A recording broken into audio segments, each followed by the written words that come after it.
home of the Philadelphia Eagles, Sixers, and Flyers. 97.3 ESPN, WENJ HD, Millville, Atlantic City. A Town Square media station serving all of South Jersey. This is Game Night with Josh Hennig. Let's go! On 97.3 ESPN and the 97.3 ESPN free mobile app. Let's go! Now live from inside the Ocean Casino Resort Studio, here's Josh Hennig. Josh Hennig here on 97.3 ESPN.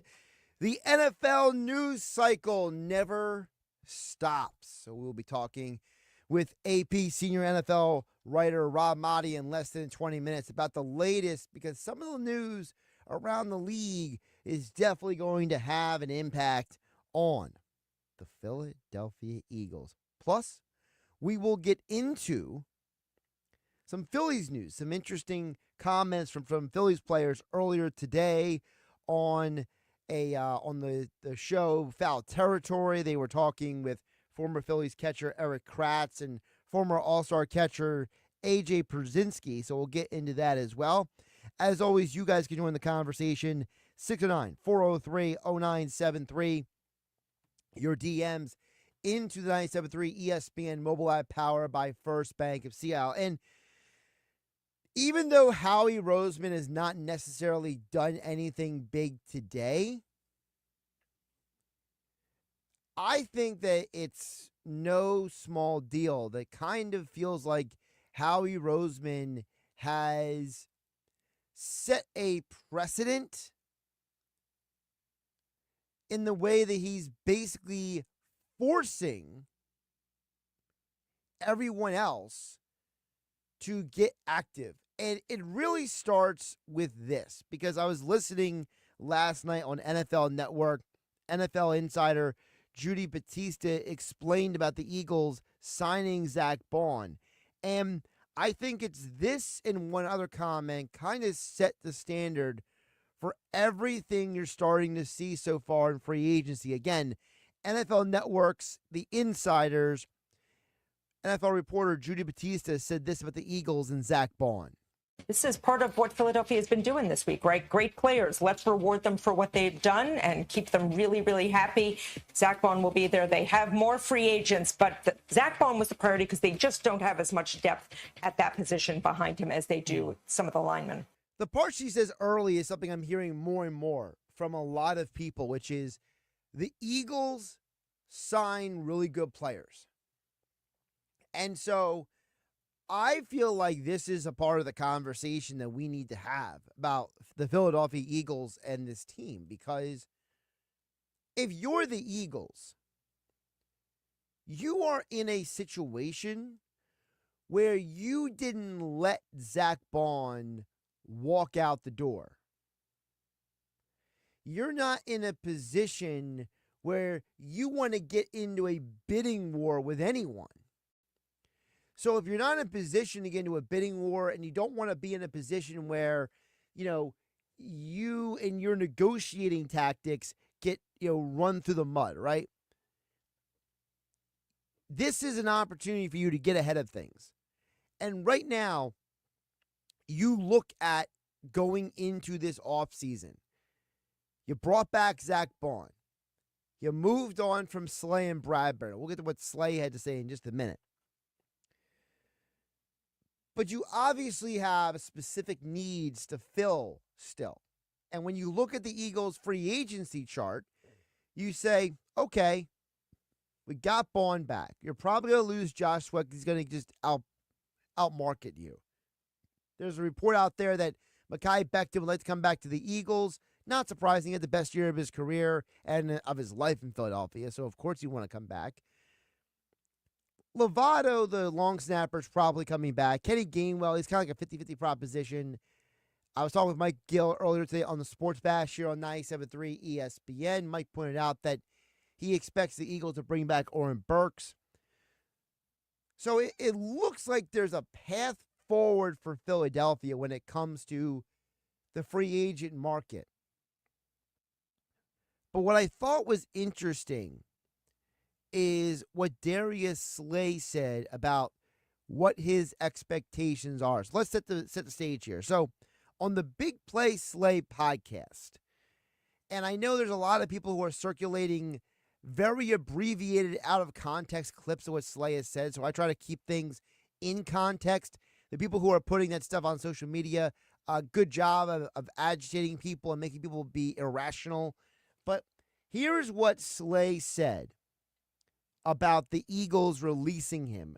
And it sets the groundwork for his perspective on the Eagles offseason. So first, here is Slay on the Big Play Slay podcast.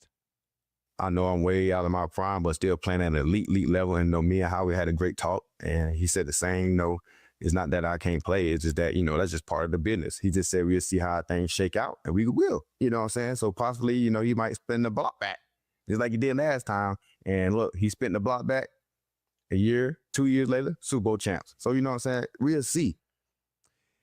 And again, the Eagles and Slay have both not ruled out him coming back to Philadelphia.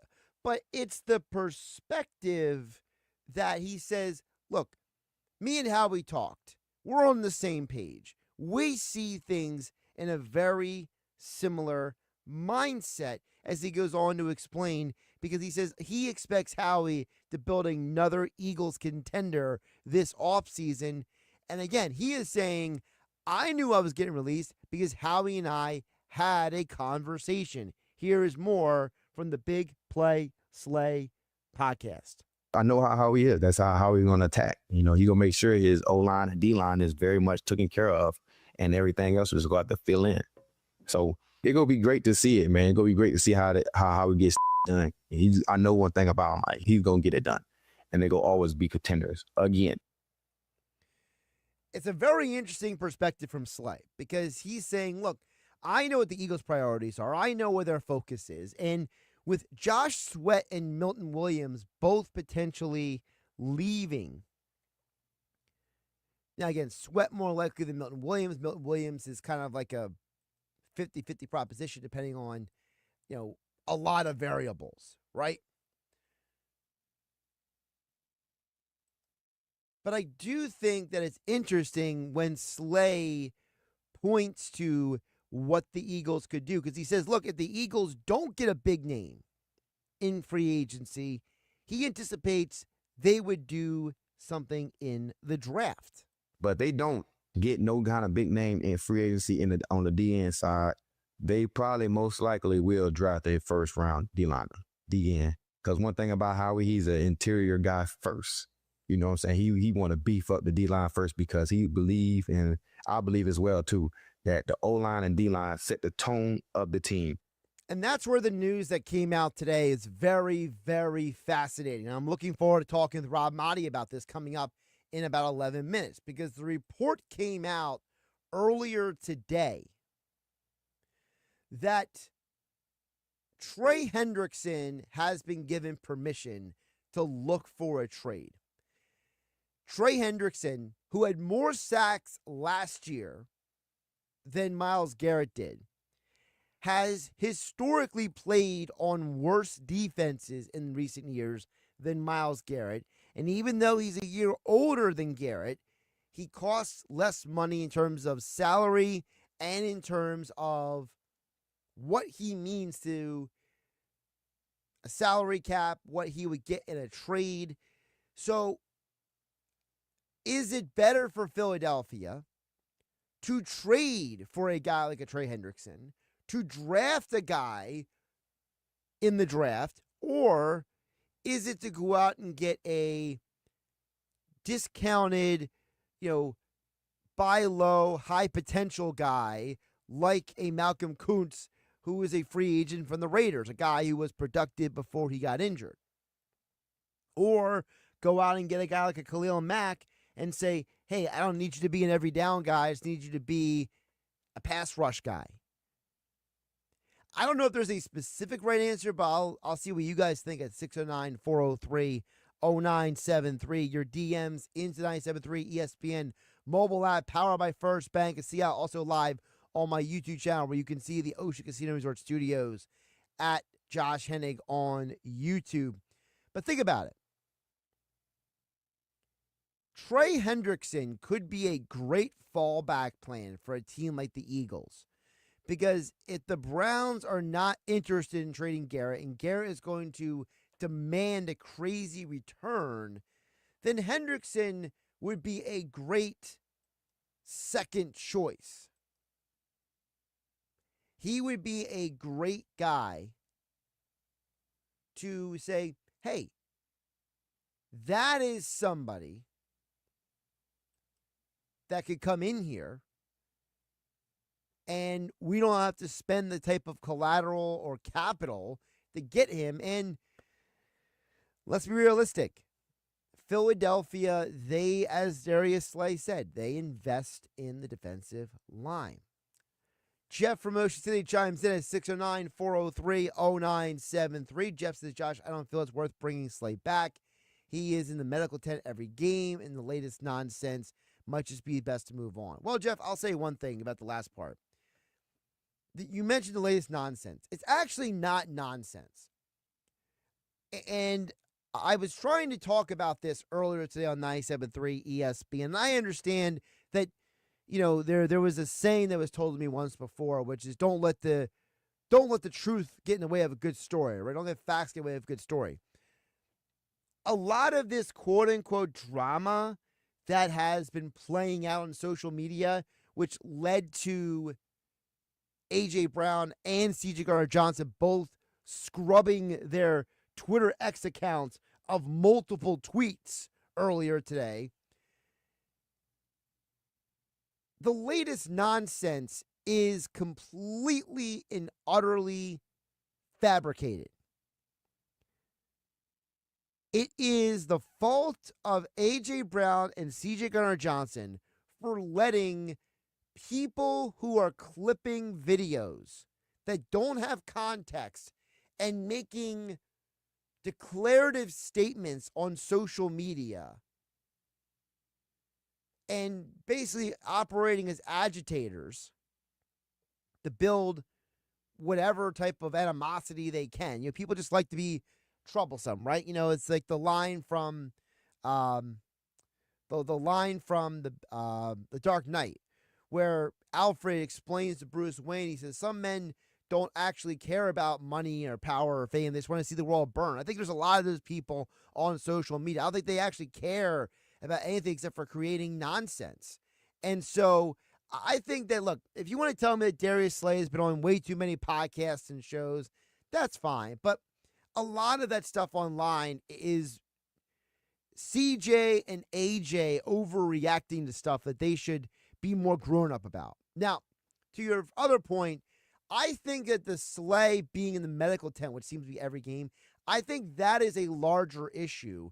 And I think that is why, as Slay said on the Big Play Slay podcast, that he already has an idea of who his replacement should be at outside corner for the Philadelphia Eagles. You know, I think they will try to get Isaiah, be aggressive to Isaiah to make sure he's ready to go for myself, you know, because I think Isaiah can easily play, man. He can fill in the spot, you know what I'm saying, and hold his own. It's a great point by him. Isaiah Rodgers has really shown and done a great job at filling in when asked. So I definitely think he could be a guy that they go out and get and possibly say, look, let's run it back with what we have. Let's take the resources we have, reinvest it into the pass rush, reinvest it into some other positions. Howie Roseman has said he is obsessed with O-line and D-line depth. Rodgers will not cost as much as some other guys.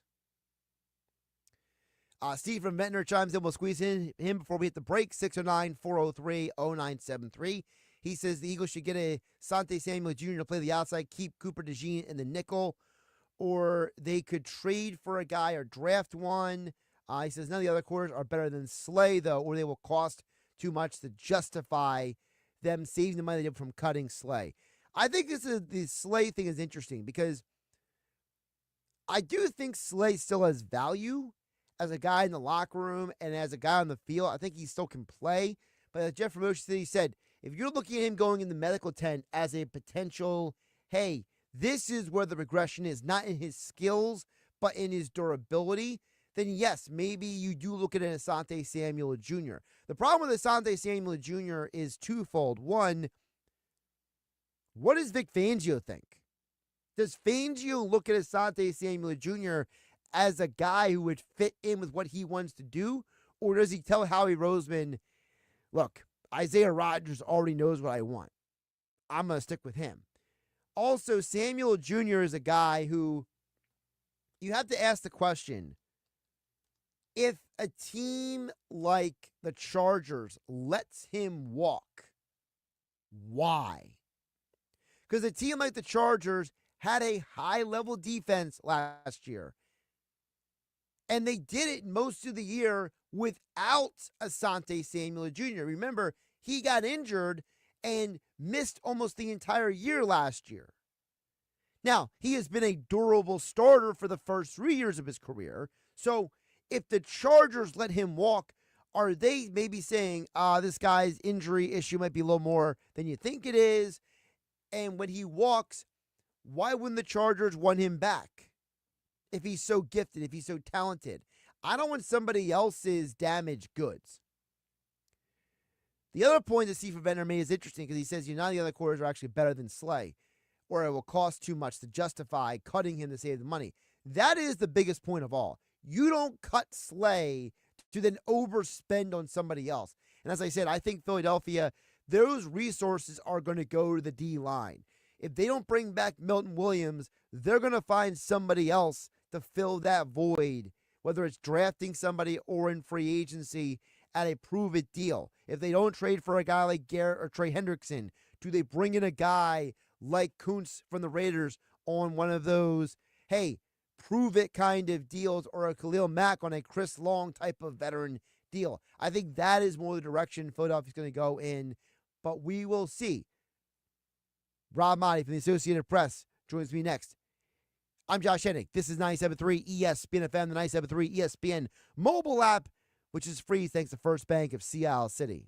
It's Flyers Jets tonight on Rock 104.1 and the Rock 104.1 mobile app. Listen as Tim Saunders and Todd Fedor bring you all the exciting play-by-play action. Now Beach Pop on the backhand. He scores! Van Bay Beach Top. It's Flyers Jets tonight. Coverage begins at 7 p.m. It's Philadelphia Flyers hockey on South Jersey's classic rock station. What a save by Harrison again. Rock 104.1 and the Rock 104.1 mobile app. You don't need a President's or Valentine's sale. Get to Matt Black Kia and save every day with over 1,100 new Kias in stock or en route. All with 0 down, 0 payments until May. Even low 1.9% financing for 60 months on 25 Kia Sorento and Sportage SUVs. So bring any trade, even if you're buried in a loan or lease. Matt Black Kia wants to get you released and into your new Matt Black Kia, like the all-new 25 K4. Just $129 per month lease with 0 security deposit and only $36.95 due. Matt Black Kia, your PA and New Jersey Kia superstores in Abington, Egg Harbor Township, and Toms River, or right to your front door. It's gotta be a Matt Black Kia. With approved credit, $13.89 per thousand finance. Not all will qualify. Credit may affect down payment. Offers can't be combined. Go to MattBlackKiaNJ.com for complete details or 888-505-6670. Price includes all costs to be paid by consumer, except for licensing, registration, and taxes through KMF. Rebates and incentives to deal expires 3/4/25. Matt Black Kia, 6211 Black Horse Pike, Egg Harbor Township, and on Route 37 in Toms River. What's that sound? That's the sound of Downy Unstoppable scent beads going into your washing machine and giving your clothes freshness that lasts all day long.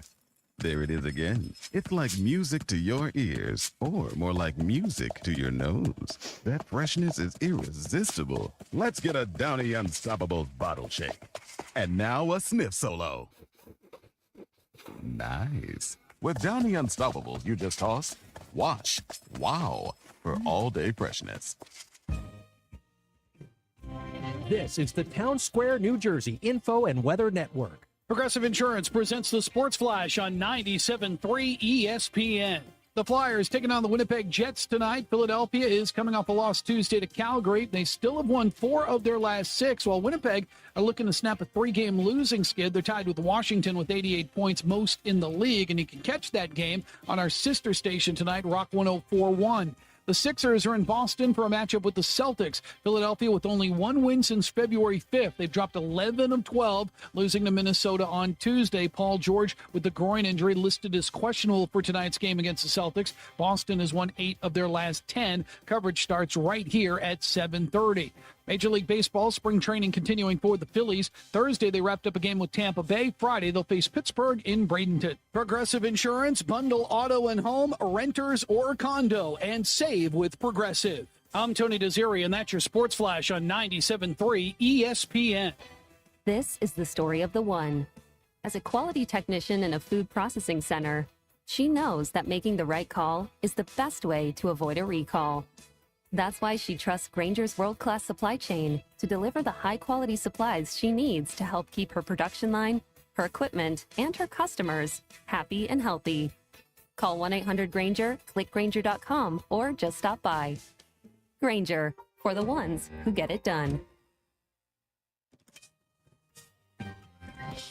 From the Townsquare, New Jersey Info and Weather Network, I'm Chief Meteorologist Dan Zarrow. Temperatures take a little dip through the upcoming weekend, with rain and snow chances really minimal here. The only weather nuisance is the wind. That'll be whipping tonight. Gusts of 40-plus miles an hour are possible through at least this evening. Clearing skies, chilly temperatures overnight, low 32. Still blustery tomorrow, mostly sunny and seasonable, high 49. An early sprinkle Saturday, then clouds give way to sun, high 47. Get weather 24/7 wherever you are. Download our free mobile app today. Something good to know from First Bank of Sea Isle City. We have all of today's innovative banking products just like the big banks, but we offer something they can't. A personal community focus. Let's get you started with Bill Pay. You save time when you pay your bills online. It's fast, easy, and convenient. First Bank of Sea Isle City. A community bank that delivers more for you every day. Personal service, today's technology, from the people who truly care.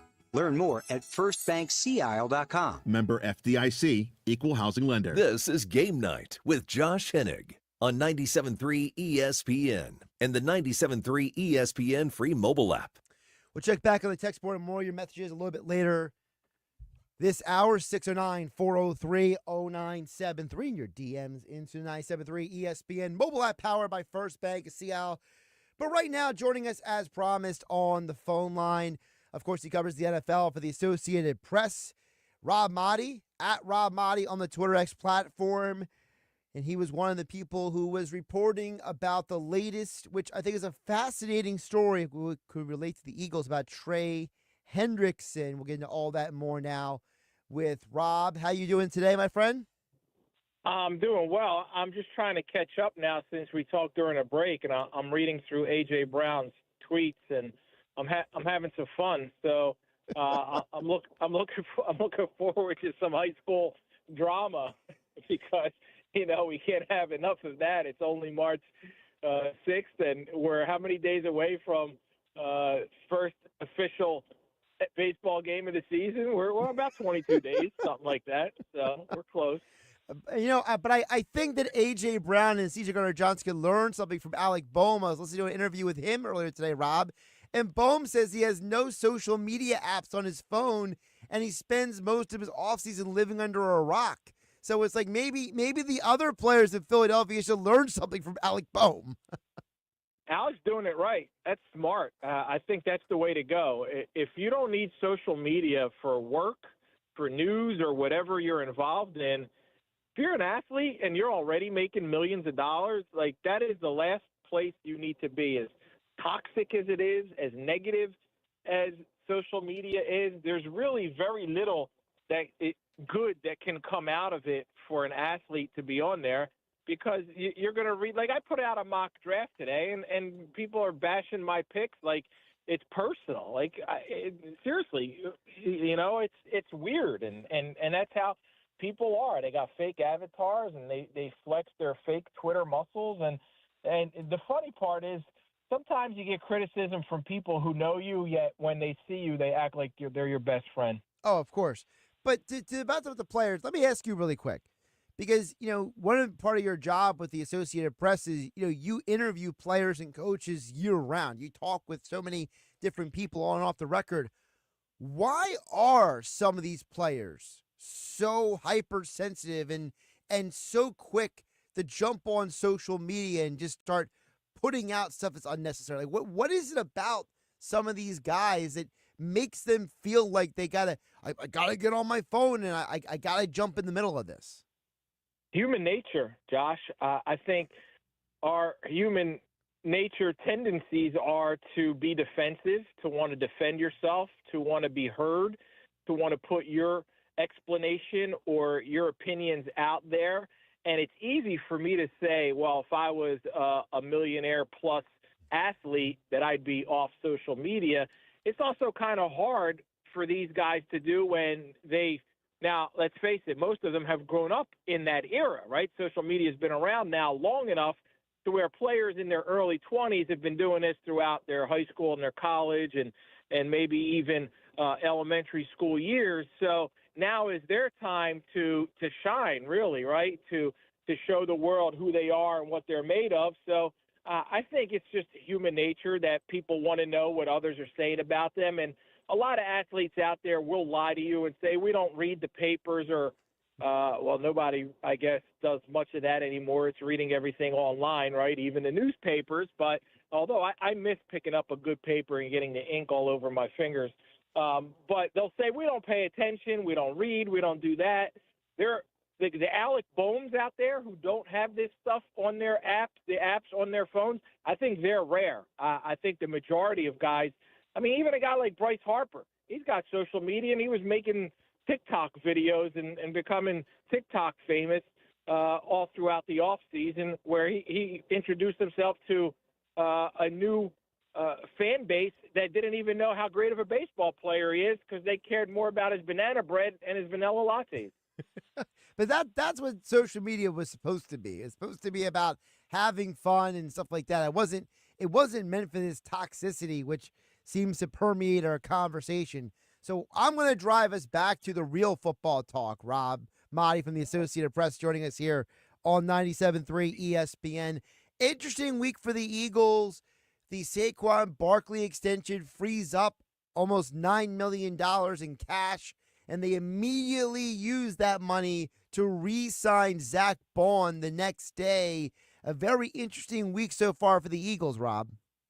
Yeah, in a winning week. This is what champions do, and this is the expectation from a cap master like Howie Roseman. Knows how to manipulate the money, how to find ways to, one, take care of your superstars, and Saquon Barkley is obviously a major part of why the Eagles were Super Bowl champions this year, and he's now taken care of, extended his contract for a couple more years. You make him the richest running back in NFL history, and deservedly so, but they're able to restructure and move some money around and free it up so they can sign a big piece like Zach Bond. And we all know what he was able to do this year, All-Pro, Defensive Player of the Year finalist, just a key part of the team. And Josh, I don't think it's lost on you or others that the first two big moves of the offseason is to re-up, extend the running back, and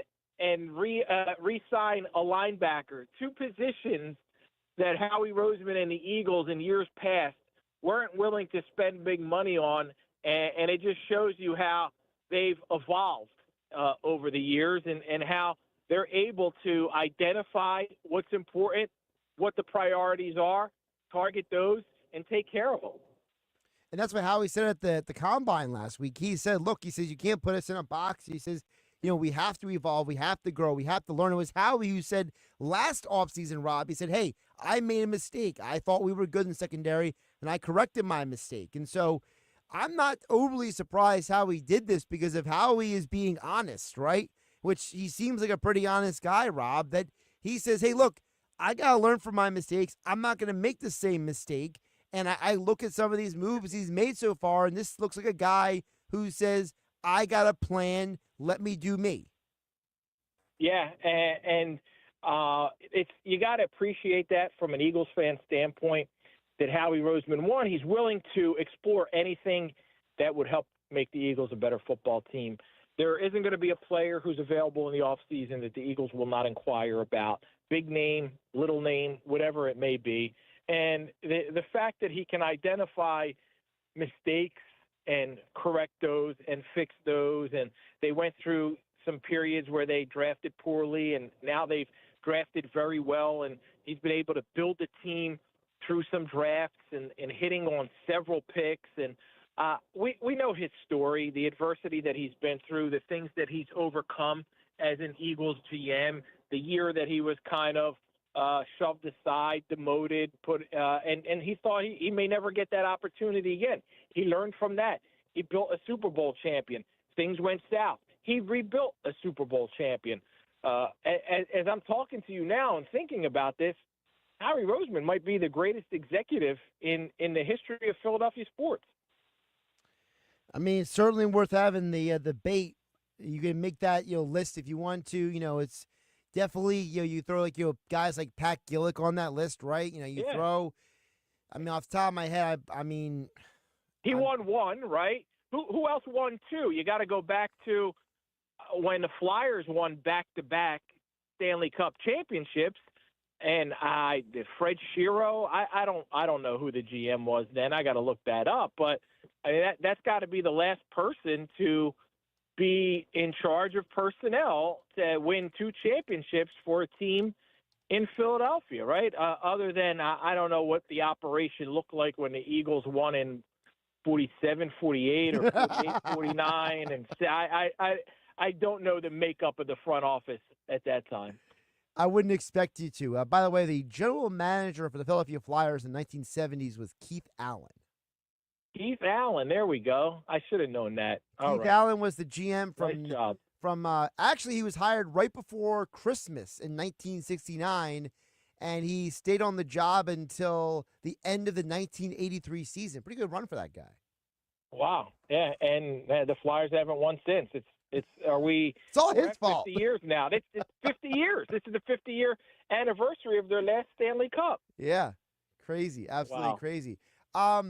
Speaking of Howie Roseman, Rob, I loved what you put out at Rob Maaddi on the Twitter X platform about Trey Hendrickson, because to me, Hendrickson is a fascinating candidate for a couple reasons for the Eagles.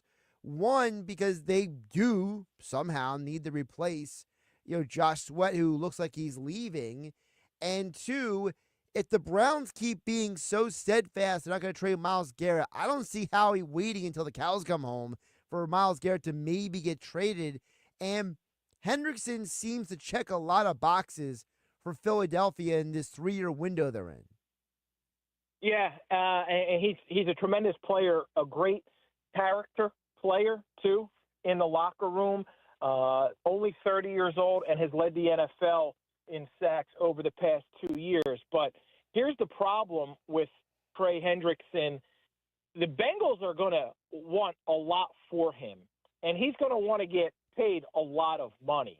So it's a funny conversation I had with a GM last week at the Combine, and we were out, so there was some drinks involved there, and we were going back and forth because I was trying to convince him that Trey Hendrickson isn't going to get more than a second or a third, or that's the combination. And he was insisting that I was crazy, that the Bengals were going to want at least one first-round pick.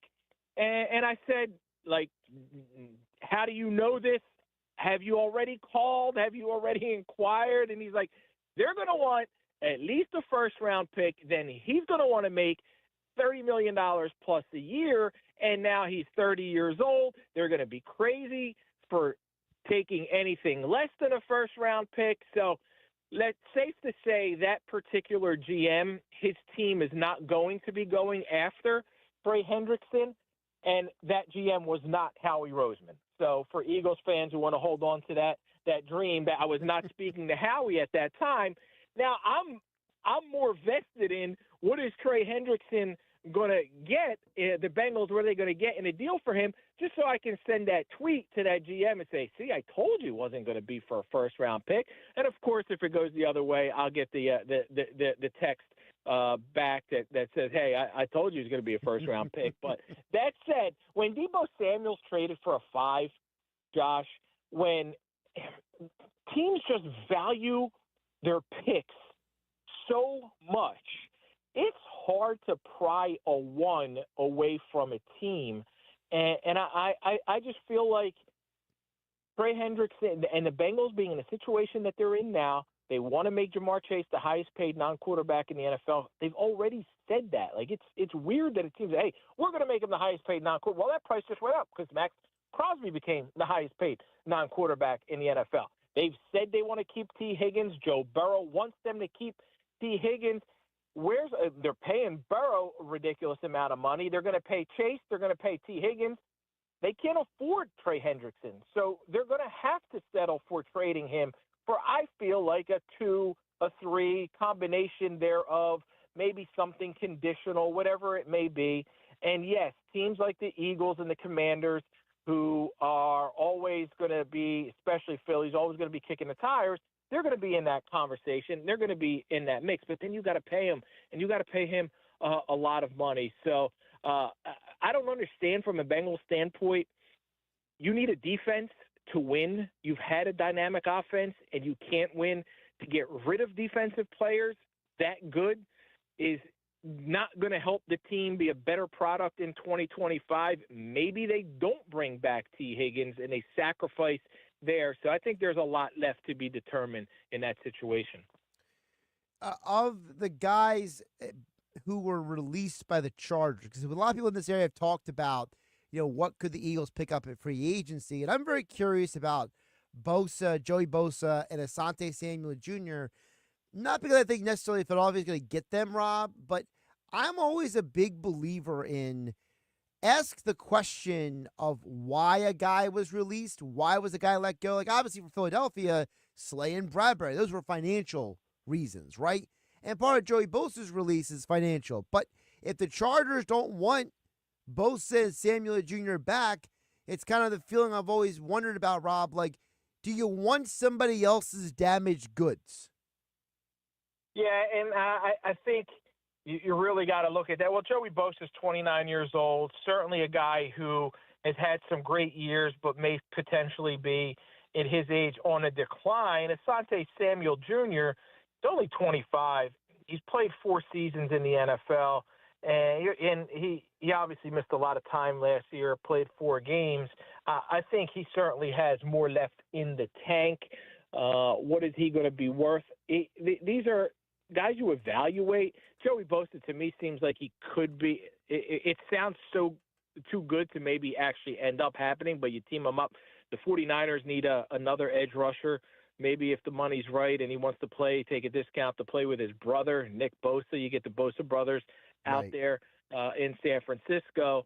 But if guys linger and they're available, we know Howie's not afraid to make a move in June, not afraid to make a move anytime.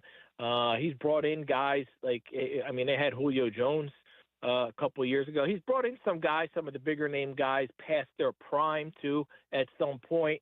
I don't think Joey Bosa's at that point where he's like a Julio Jones coming to the Eagles where he's got very little left in the tank. But you explore, you look, you have your talent, your pro personnel, evaluators just give you their marks and their grades and everything else that they saw out of these guys, and you act accordingly. Couple more for Associated Press senior NFL writer and reporter Rob Maaddi joining us here on 97.3 ESPN. Josh Hennig hanging out with you in the Ocean Casino Resort Studios. How surprised were you that Christian Kirk, who was on the release block, all of a sudden is getting traded to Houston? Yeah, smart move, I think, from Nick Caserio and the Houston Texans. And they did it last year where Joe Mixon was one day released and then didn't officially get the release papers and officially put through. And they were able to trade, I think it was also a 7th for Joe Mixon. And it's, hey, why compete with other teams for these guys? Why let them go through waivers?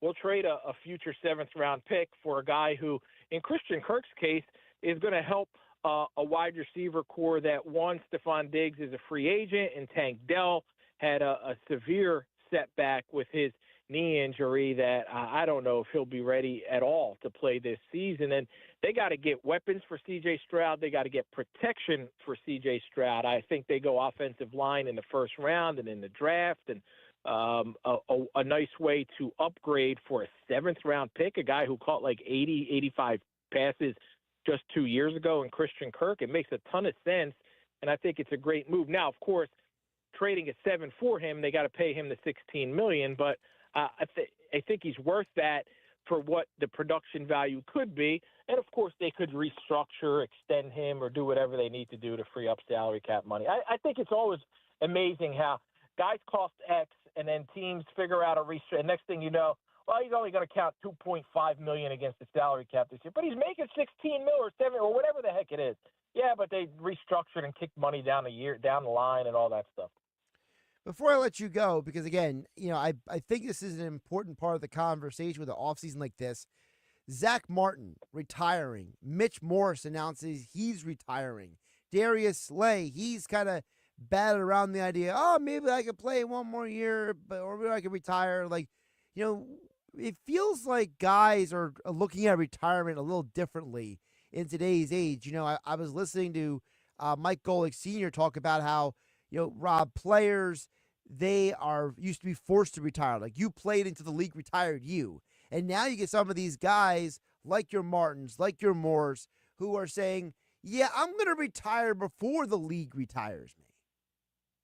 You're making a lot of money now as opposed to when Mike Golick played, so they could afford to retire, assuming they invested well or invested at all.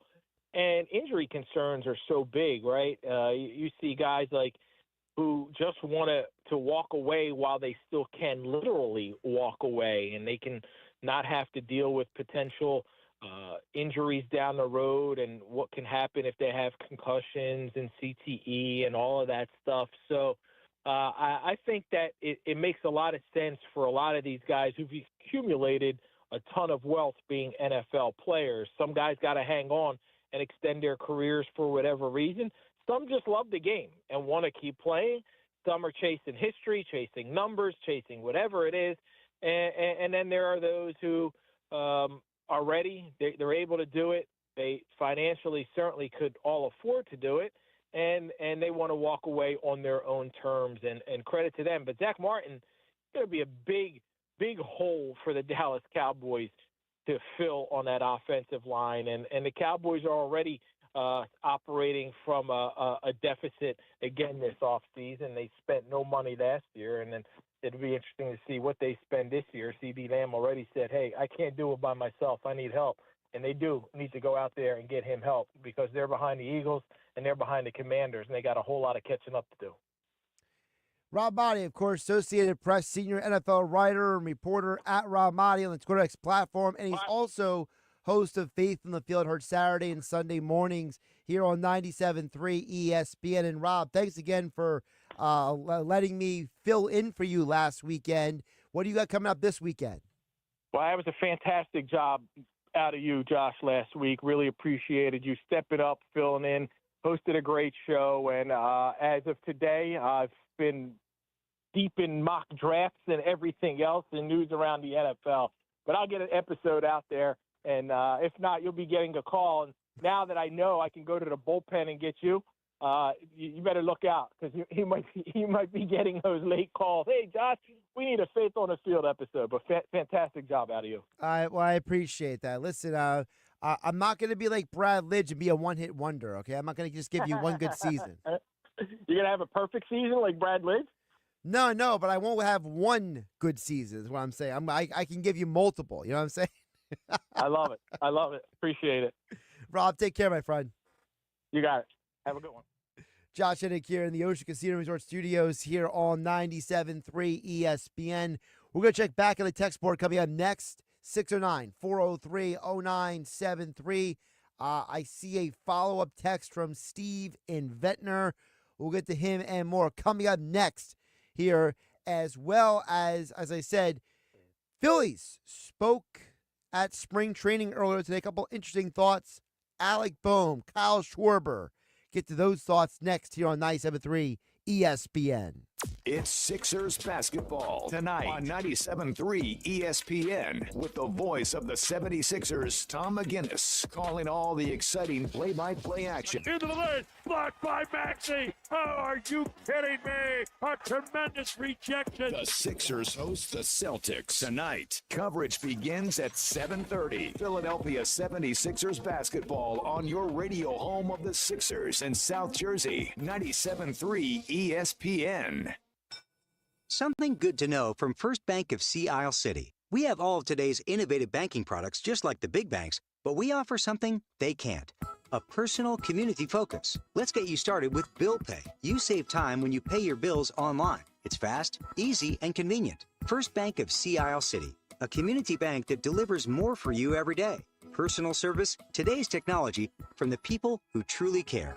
Learn more at firstbankseaisle.com. Member FDIC, Equal Housing Lender. This is the story of the one. He's responsible for keeping a leading healthcare facility clean and safe. And he trusts Grainger's high-quality HVAC cleaning and safety products, combined with their world-class supply chain, to consistently deliver, ensuring he's covered inside and out, so he can focus on keeping his facility clean to help protect the health of everyone inside. Call 1-800-GRAINGER, click Grainger.com, or just stop by. Grainger, for the ones who get it done. Are you having trouble hearing? Hearing loss can devastate the quality of your life. Now, there's an affordable fix for you or your loved one. Rated in the best hearing aids of 2024 by USA Today, Audion Hearing has the highest quality hearing aids at the lowest prices, just $189. I actually like them better than my old $5,000 hearing aids. I could not believe how my hearing and life changed. Join over 500,000 happy customers by going to audionhearing.com. That's AUDIEN hearing.com. Your old or broken phone can let you down when you need it most. Perfect. But at Verizon, trade in any old phone from our top brands and get the most for it, up to $2,000 in value, for an amazing new iPhone 16 Pro with Apple Intelligence and a new line on My Plan, and iPad and Apple Watch Series 10. That's like a 3-for-1. And you can get it on any plan. At Verizon, trade in your old phone for a brand new iPhone 16 Pro, iPad, and Apple Watch. The other guys won't give you that. Visit Verizon.com today. Additional terms apply. Service plan required for Apple Watch and iPad. Up to $2,000 value based on iPhone, iPad, and Apple Watch. By texting 64,000, you agree to receive recurring automated marketing messages from Babbel. Message and data rates may apply. No purchase required. Terms apply. Available at babbel.com/TNC. At Babbel, we know that language is more. It's more than hello and goodbye, and good evening and good night. It's more than mastering talking about the weather, or directions to the closest cafe. At Babbel, our mission is to help you learn language for the long run. Babbel gives you the skills to learn a language for life. Save up to 50% on your Babbel subscription when you text RADIO to 64,000. That's RADIO to 64,000. Progressive knows when you own a boat or RV, it's like you're automatically on vacation, even if you're actually a marriage counselor in the middle of couples therapy. But in your mind, you're camping in Acadia, puttering around Frenchman Bay. Your boat and RV are both protected. You're lobster drenched in butter and... Uh-oh. Did your clients just notice you weren't listening? Quick, do the thing where you just repeat back exactly what they said, but as a question. They bought it. Now back to Maine, earning an automatic discount bundling your boat or RV with your home or auto. Progressive Casualty Insurance Company affiliates and other insurers. Not available in all states or situations. Things are just better when you switch to Cricket. The sun shines a little brighter. Happy music starts randomly playing. Best of all, you can get iPhone 13 for just $29.99. With the ultra-bright Super Retina display and up to 19 hours of video playback, all on Cricket's super-fast 5G network. See? Isn't that better? Smile, you're on Cricket. Requires new account imported on $60 plan. First service charge, tax to with sale. $25 activation fee. Terms and restrictions apply. Cricket 5G is not available everywhere. See store for details. When you're hiring, have you ever felt like you're missing out on meeting truly great candidates for your roles? It seems impossible to find them, but they have to be out there somewhere, right? Well, they're not hard to find when you know where to go, and that place is ZipRecruiter. And right now, you can try ZipRecruiter for free at ZipRecruiter.com/radio. ZipRecruiter helps 10 million people with their job search every day. And because these people are actively looking for jobs just like yours, it's easy to find the right person right away. In fact, 4 out of 5 employers who post on ZipRecruiter get a quality candidate within the first day. But if you're not using ZipRecruiter, you're missing out. So see what it's like when the impossible is easy. When you go to ZipRecruiter.com/radio right now to try ZipRecruiter for free. Once again, that's ZipRecruiter.com/radio. ZipRecruiter.com/radio. Never miss out on great candidates with ZipRecruiter. Stay comfortable with Broadleaf's plumbing, heating, and air conditioning in every season. From expert repairs to system replacements, Broadleaf's has you covered. Join their family comfort plan for priority service, repair savings, and worry-free annual maintenance. Broadleaf's offers free quotes, rebates, and 0% financing on system installs. So give Broadleaf's, your local factory authorized Bryant dealer, a call today at 609-390-3907 or visit broadleafs.net. Now, more Game Night with Josh Hennig on 97.3 ESPN and on the 97.3 ESPN free mobile app, powered by First Bank of Sea Isle City. We'll get back to text board in just a moment at 609-403-0973. Just want to remind everybody this hour of Game Night, the Power Hour, is being brought to you by the next great boxing event in Atlantic City. For the first time in 2025, Tropicana Showroom in Atlantic City is back with the best young fighters in all of South Jersey. Not one, not two, not three, but four, five undefeated New Jersey fighters all in action, including Atlantic City's Justin Figueroa and the professional debut of Pleasantville boxer Julio Sanchez III. Get your tickets now. Don't miss any of the action at Ticketmaster.com. Saturday, March 22nd. Don't miss the great action inside the Tropicana Showroom. Again, Saturday, March 22nd. Tickets on sale now at Ticketmaster.com. I did want to get to, real quick before we get to the Philly stuff, Steven Metner did have a follow-up text I wanted to hit on at 609-403-0973. He says, I agree with you on the Trey Hendrickson stuff. He also goes on to say, what about the Jags letting Trayvon Walker go for a second or a third-round pick? Walker might be better than Hendrickson. He was all over the Eagles when the Jags played them earlier this year. The problem with the Jags is, and I'm just saying this to be realistic, it took them so long to hire their general manager. I don't know if they really know what they're doing. I think the Christian Kirk move was a move of desperation. They were trying to get that money off the books before the league year started, and I think they realized they could actually get some value for him. I think that's the larger reason why that deal even happened. I'm not going to sit here and act like, Trayvon Walker isn't available. I haven't seen any legitimate reporting to say that he would be available, so I'm going to at least stick with what I know. I'm not going to speculate about what is unknown. So I'll leave that speculation to guys like you, Steven Ventnor, and others that, listen, I know the Myles Garrett wants out of Cleveland. I know the Bengals have given Trey Hendrickson permission to look for a trade. I know who are free agents. So I'm going to stick with the known and not the speculative, because I'm not going to do what some of the people on social media do, which is try to create something out of nothing. So, as I said, I want to hit on the Phillies quick because there were two interesting comments made down in spring training. This is from the Foul Territory show. Okay, on the Foul Territory show, they spoke with two Phillies. Let's first start with Alec Boehm. Alec Boehm was asked about, remember during the offseason, there were a lot of rumors and speculation about him potentially being traded. Interesting answer by Alec Boehm about why he was unbothered by the offseason trade speculation.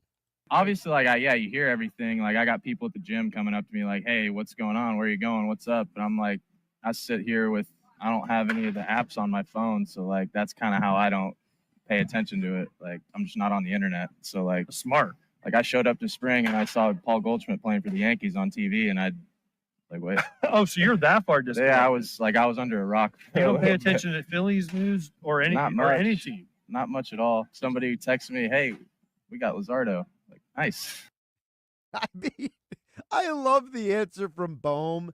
Like, how liberating is that? That dude gets to live his life, and he doesn't have to be inundated with some of the trash the rest of us have to be forced to suffer through. Like, that dude's like, yeah, I don't have those apps on my phone. I found out by Jesus Luzardo through a buddy of mine. People coming up to me at the gym and telling me about trade rumors. I don't worry about he goes on in the interview to say that he doesn't really do anything except for play video games and play baseball. Like, Think about how simple that is I just love it. I love the fact that that guy is just like, hey, I want to play baseball. I don't really care about the other stuff. It's just great. It's such a refreshing take. And it kind of goes to show you why Alec Boehm is who he is, because he just doesn't allow the riffraff to, for lack of a term, infect his life, I'll call it. Kyle Schwarber also was a guest on the Foul Territory show. Was with AJ Przynski, Eric Kratz, and Scott Braun. And he was asked a question about leading off for the Phillies this year. Take a listen. You batting leadoff this year, or the fast guy Trey going to bat? I don't know. You want to bat leadoff? Do I want to? I would say I batted there a lot, and there's a comfortability factor there, but also too is like there's no better feeling than winning a World Series. So if we feel like that, me being in the 4-hole or being in any other position in the lineup, that's going to get us to winning a World Series or helping us get closer to a World Series and hopefully holding up that trophy, I want to do it. I love that answer from him, because that is an example of a guy who's all bought into winning. He in no point says, if I have my choice, I want to be the leadoff hitter. Screw Trey Turner. He doesn't say anything like that. He doesn't say anything derogatory about the manager, the lineup, the other guys. He just says, well, I've batted most of my life in the leadoff hole, and that's what I'm used to doing. And it just goes to show you the comment that was made, by Todd Zolecki of MLB.com last week, that all this Phillies team cares about is winning. They don't care about all the other non-essential stuff. And I think it's so refreshing to hear Schwarber just be like, hey, man, if I got to hit 4 and we win a World Series, that's what matters. He says winning the World Series is the greatest feeling in the world. It's been almost 10 years since Kyle Schwarber won a World Series. Maybe he's getting a little bit, desperate, shall we call it. Even Bryce Harper admitted, there's a small window for this team to win a championship at this point. So, interesting stuff there from Phillies spring training. Thanks to Rob Maaddi for joining me today on Game Night on 97.3 ESPN. Tomorrow on Compass Media Network's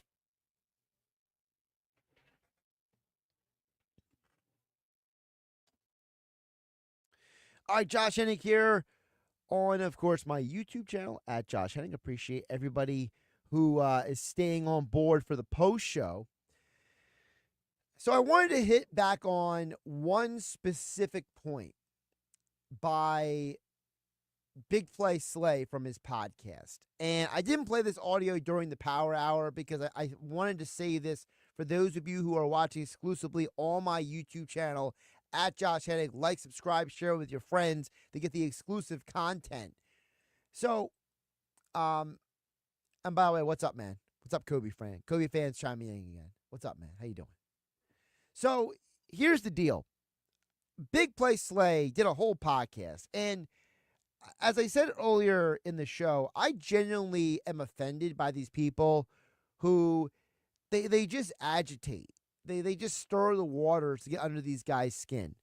And I know C.J. Gardner-Johnson had a bit of a negative reaction to this comment, but I think that this comment is an example from Darius Slay, why he was such a great team leader, and why the Eagles are in such a good situation. So, part of the commentary he was having on the Big Play Slay podcast, just to give you a little guys context, is he was talking about if he doesn't come back to Philadelphia, he has been the leader in that secondary, in that locker room for years, and he was talking about what is the leadership void when he leaves. Because remember, we all asked a lot of questions about, well, you got Jason Kelce and Fletcher Cox leaving, how they fill those voids, and you saw guys step up and fill those voids this past season. So now Slay is talking about, well, if he's not back next year, what does Philadelphia do? I won't be surprised if Reed and them guys like Reed can advance these guys. Reed being around me and a lot of other veterans that been here before, and I'm sure he could lead that group the right way. So that's who I feel will be leading the group. Is if I ain't in that building, is Reed Blankenship. Because he's a great leader. You know what I'm saying? He is a great damn leader. If I'm not in that room, Reed Blankenship, will be a great, tremendous leader. And It's a shame that people used some of that to agitate C.J. Gardner-Johnson, because the intention of Slay was not to throw CJ, GJ under the bus. Slay's intention was not to, be problematic or agitate or create any problems. Slay's entire point is, hey, Philadelphia's got some young guys who can step up. Philadelphia's got some dudes who can fill the void. And I think it's a beautiful example of where a guy like Slay is in his career, number one. And number two, it's a great example of where Philadelphia is as an organization. And here's what we're going to say about that. For Slay to have the foresight to say, hey, I'm looking into the future, and I see in a guy like Reed Blankenship the ability to be a leader. I can see in him his potential as a man in the locker room to stand up and lead these men. I see the ability within him to be more than he is right now. It's incredible insight by Slay, because so many times in life, people are afraid to give other people compliments, okay? And listen, as somebody who has been in the sports space, we'll call it, for most of my life, okay? Between playing sports when I was younger to now covering sports for years in the media, you're around a lot of people who overcompensate. You end up meeting a lot of people who they use their physical abilities, their athletic exploits, their physical prowess, their athletic prowess, and all that comes with it as a flex. They look at themselves and do everything they can to advance themselves and nobody else. As someone myself who has listened to the Big Play Slay podcast for the last few years, and I don't know him personally, so I can't speak to who he is as a man or as a person, but I can speak to what I know, which is through his actions and his words. Big Play Slay has done an amazing job at showing to me that he actually does care about the other guys in that locker room. He just does care about his teammates. And I think that for him to say what he has said throughout the year, saying how, hey, Quinyon Mitchell is better at this age than I was. Cooper DeJean could do things at this age that I could never do. I think Reed Blankenship could be a great leader for this team. He talks about how, you could argue that I remember it was back in December when he said C.J. Gardner-Johnson might be the most important player on this team's defense. He is a guy who has spoken very highly of Jalen Carter. He's the one who said Nolan Smith was going to have a great year before anyone else said it. And I can go on and on and on. In a world where so many of these guys are using these player-hosted podcasts and their social media and their platforms as opportunities to only have the attention on themselves, Slay uses his platform to speak about others in a positive light. And I think it's so important to acknowledge that you have a guy who is using the opportunities that he has been given and the microphone he has been given to do something good and do something positive with that. And you may not like Slay's presentation at times. You may not like him going on 20 different shows and podcasts, but at least Slay is putting good into the world. He is not putting negative into the world. And, for those who are believers in God, there's a verse in the Bible that says, Proverbs 18:21, that, life and death are in the power of the tongue.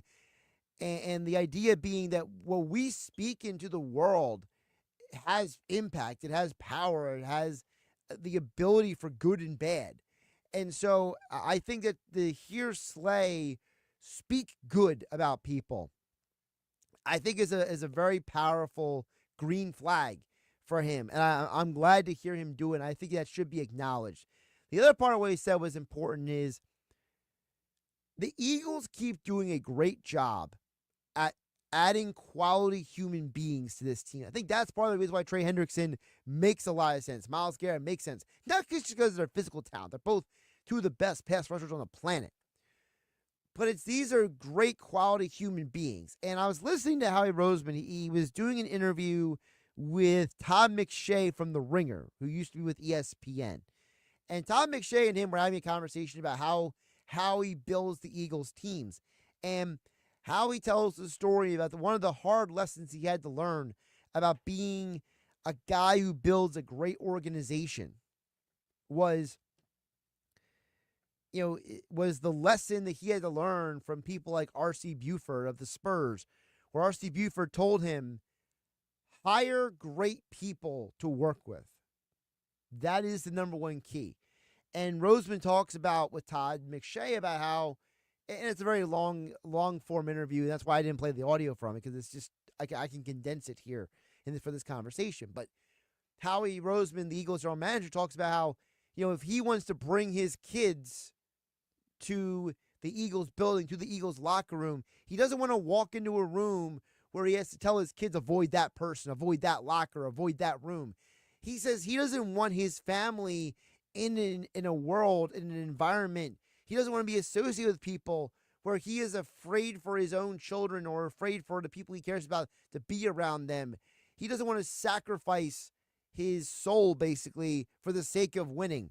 And I think it's a beautiful example of how doing the right thing and doing things the right way pays off. Because Howie Roseman, he could have gotten some more malcontents. He could have acquired more toxic players. But every time this organization has had a problem with a player, Josh Huff, Hassan Reddick, etc., 9 times out of 10, they bail on those guys. 9 times out of 10, they move on because they value the quality of the human being as much as the job they do on the field, if not more.